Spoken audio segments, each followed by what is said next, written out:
Minfilia, am I right? None other. I bid you welcome to Revenant's Toll, and to thank you for traveling so far on such short notice. As if I could ever say no to Urianger. Moonbreeder is an accomplished Sharlayan scholar, and an authority on aetherite technologies. She has played an invaluable role in our search for a means to capture Ascian souls. Charmed, I'm sure.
It's been ages!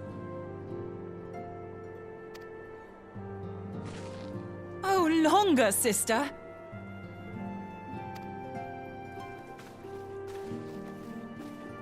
A joyous reunion indeed. Well, of course it is. Moon and I are like twin sisters. Save in appearance and aptitude.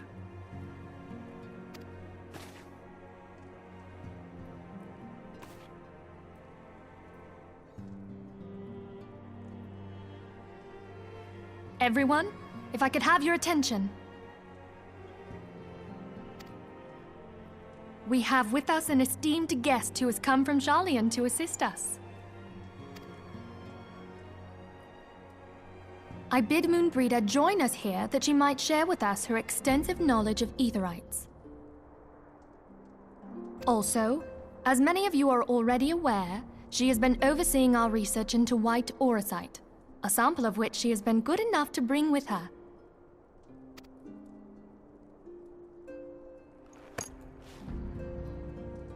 Well, I had to come, didn't I?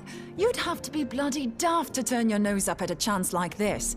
Where better to conduct my final tests than a land so steeped in ether you can taste it? 'Tis plain the passage of the years hath done little to dampen thy youthful spirits. And nothing at all to reform thy youthful manner.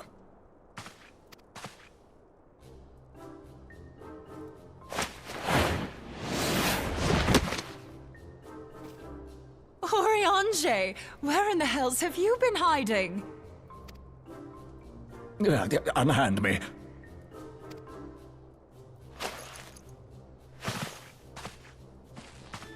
I come all this way, and that's what you have to say to me. I much preferred when you were pleading with me to drop everything and hurry to your side. What was it you said? None save thee can satisfy this need. Go on.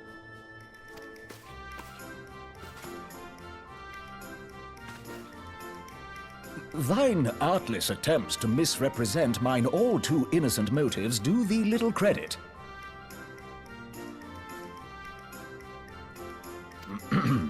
Mine intent, as well thou knowest, was but to impress upon thee the gravity of the circumstance. Lest thou doubt, a deiform entity shall shortly be summoned, save if thou and no other grantest my compeers thine aid. You still haven't found it, then? Your missing aetherite? We have not. No. We know that Iceheart teleported to an aetherite not far from the first. Yet even after careful analysis, we could not locate the second beacon. We now suspect that the heretics destroyed the second aetherite to impede our pursuit. Our allies continue to scour Snowcloak for Iceheart's sanctuary, but we have no guarantee that they will find it. Yet it must be found, for even now Iceheart prepares to call upon Saint Shiva. I'm sorry, but if the aetherite's been destroyed, then that's that. Although, you're absolutely sure she used the first aetherite, are you? She didn't just use teleportation magics? One of our own bore witness to her escape. I can say with absolute certainty that Iceheart used the aetherite.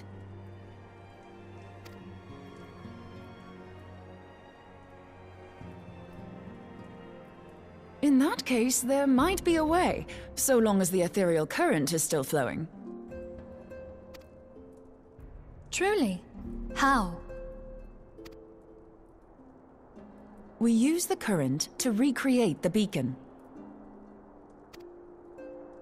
As you know, aetherites are a bit like lighthouses. We use them to reconstitute our physical forms when crossing the ethereal sea. Without them, we'd lose all sense of direction and our essence would dissipate.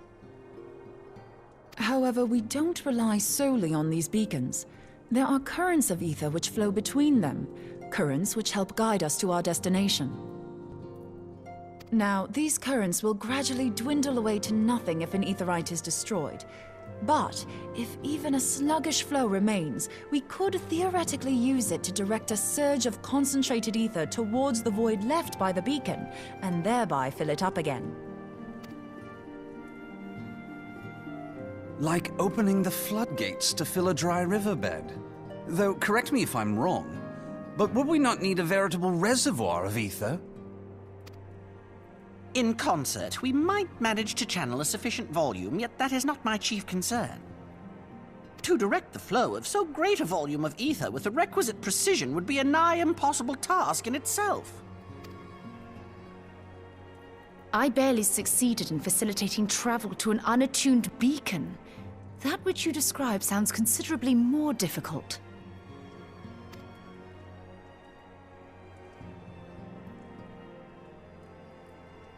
And dangerous.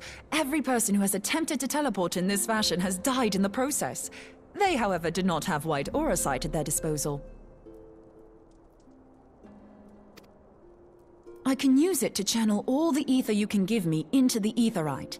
However, white aura sight cannot retain ether for an extended period of time, so we would need to infuse it immediately beforehand. Just so you know, I'd confidently give this plan better than even odds of success. And if the worst comes to worst, your people won't suffer. Though it risked the lives of our best and brightest, we have not the time to seek other options. If the ethereal current still flows, we shall carry out Moonbreeder's plan. That's the spirit. Let's roll the dice.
You should never have come here, warrior of light. I labor only to forge a lasting peace. A peace you would deny us out of ignorance and blind faith. No matter.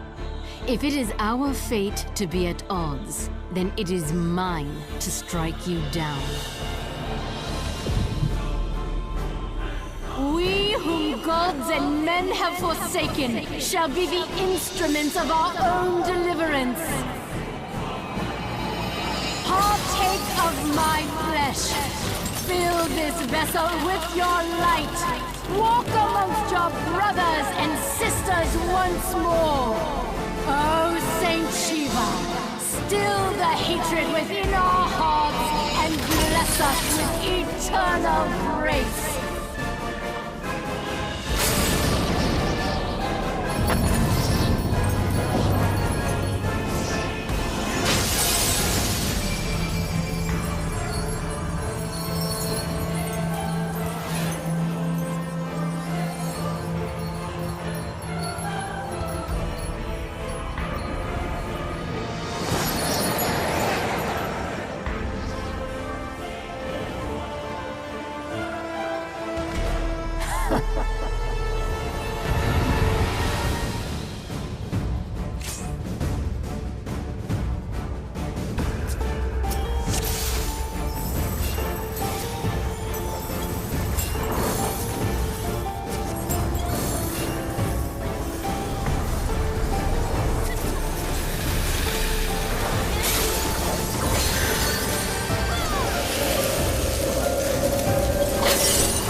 Fool.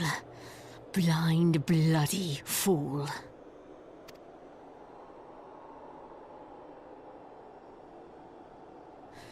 You, of all people, should understand the suffering war begets.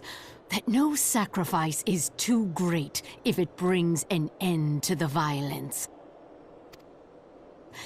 Mine is the righteous cause.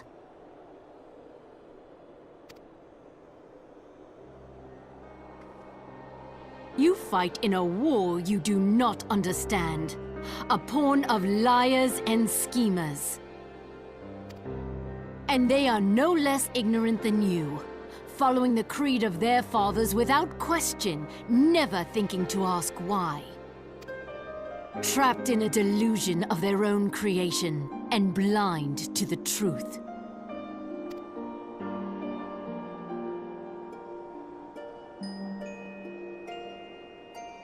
Warrior of Light, redemption is not beyond us.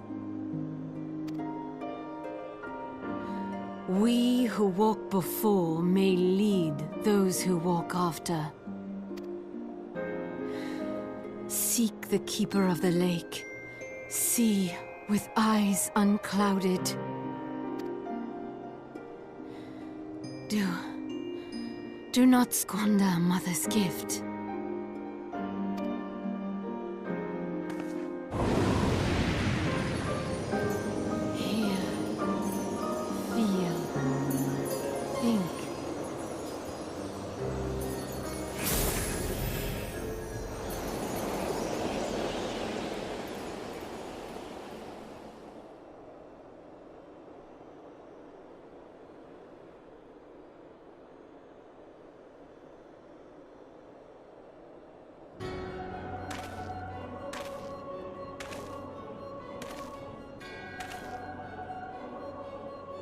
And so the vessel withdraws, a predictable outcome. Nevertheless, La Habrea will be pleased. How unfortunate.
On behalf of the Holy See of Ishgard, allow me to express my deepest thanks.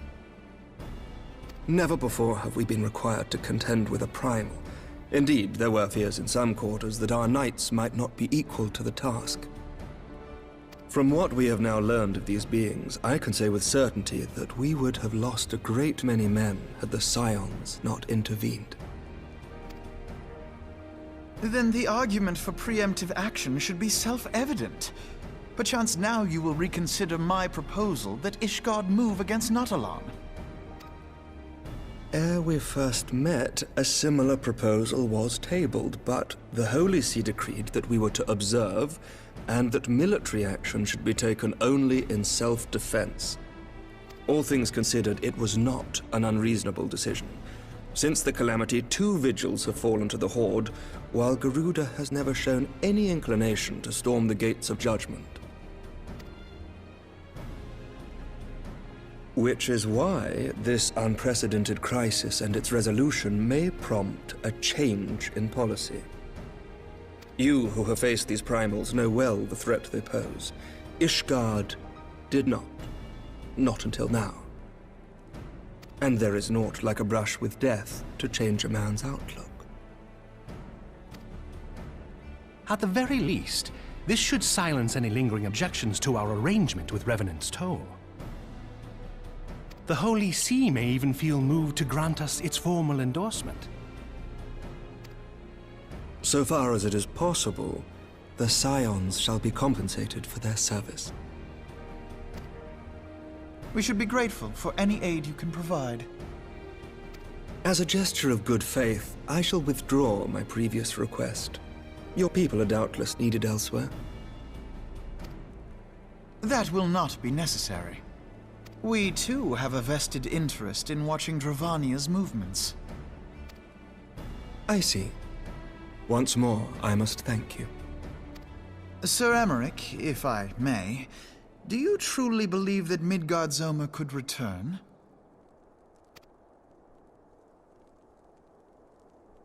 The heavens are a window unto truth, but those who interpret their movements are not infallible. I requested your involvement as a precautionary measure. But of course, you sought an excuse to compensate us from the first, mindful of what would happen if Revenant's Toll were taken by your enemies. Ishgard is not wont to aid its neighbors, but that does not preclude it from manipulating them to serve its own interests. Choose your next words carefully.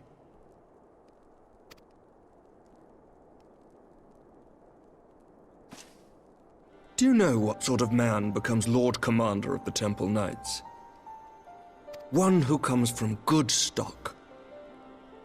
I did not. Yet here I am. Now, why do you suppose that is? Because I swiftly learned to tell the difference between words, deeds, and beliefs.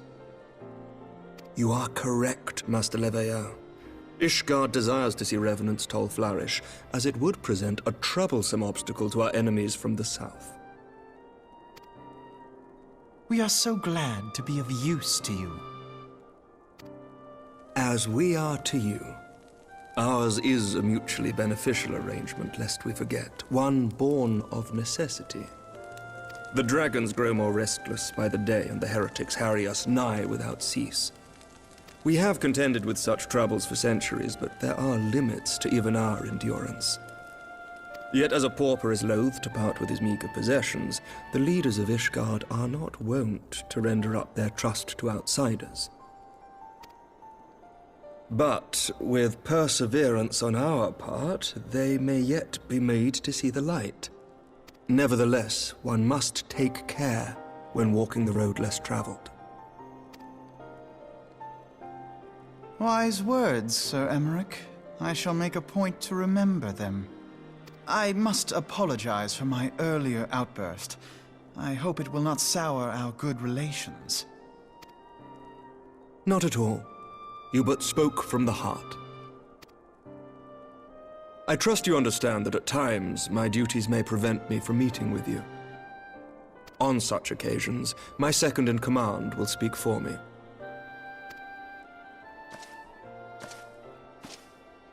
Lucia, at your service. Pray excuse our reticence. We are but wary of speaking too freely, lest our sentiments be made known to our enemies. Know that the Lord Commander and I are of one mind. For the sake of Ishgard, and of Eorzea at large, I pray our peoples can put aside their differences. Those who dwell in the past risk losing sight of their future. Should aught befall one of our shipments, pray inform Lucia immediately. You may also relay to her any words you might have for me alone. Not being of Ishgardian birth, she owes no allegiance to any noble house, making her as near to incorruptible as one can find in my homeland. Suffice it to say, I trust her completely, and so may you. Which reminds me, Lord Orchefort, if you would be so kind? Certainly.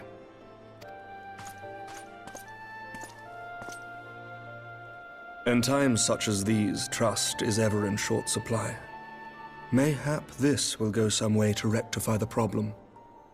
The results of our investigation into the heretics' recent attacks, as well as our interrogation of the merchant you detained. Sir Emmerich, I cannot thank you enough. Think nothing of it. Ishgard may be many things, but it is no friend to Garlemald. Did I not tell you to have faith, my friend?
Words cannot well express how glad I am to see you return to us hale and whole.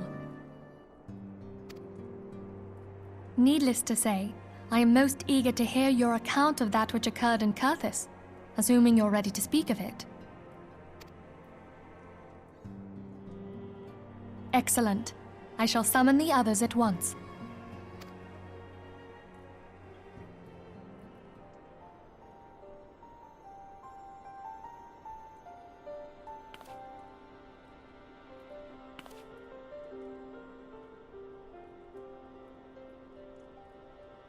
Iceheart used her own body as a vessel for a primal soul? Master Louisoir's writings make no mention of such a possibility. Can we be certain this entity was a primal? As certain as we can be that good King Mogglmog XII was a primal, I should think. Both were ostensibly summoned. Let's not quibble over definitions. Of more concern is the implication that Iceheart retained her will, even after she was possessed. We are talking about a mortal, wielding the power of a primal. It can't possibly be that easy, can it? There must be some sort of sacrifice required. Or maybe she's just special? What qualities this woman possesseth, I know not. But full sure am I that she was groomed for this role. Few are privy to the secrets of summoning, and but a single party standeth to profit from their dissemination. Well, I wouldn't presume to comment on how the lass came to know about summoning, but I will say that what she summoned was a primal. The readings were the same, or near as damn it. Strange as it all sounds, it's really no different from what you've faced before. Then mayhap it is time that we re-examined our previous encounters. Pack your things, Ida. We're going back to Gridania. Yes, sir.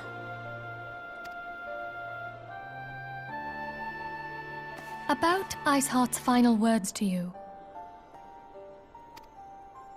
Hear, feel, think.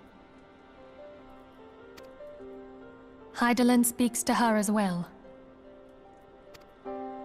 If Iceheart is blessed with the power of the Echo, she will doubtless have used it to further her goals.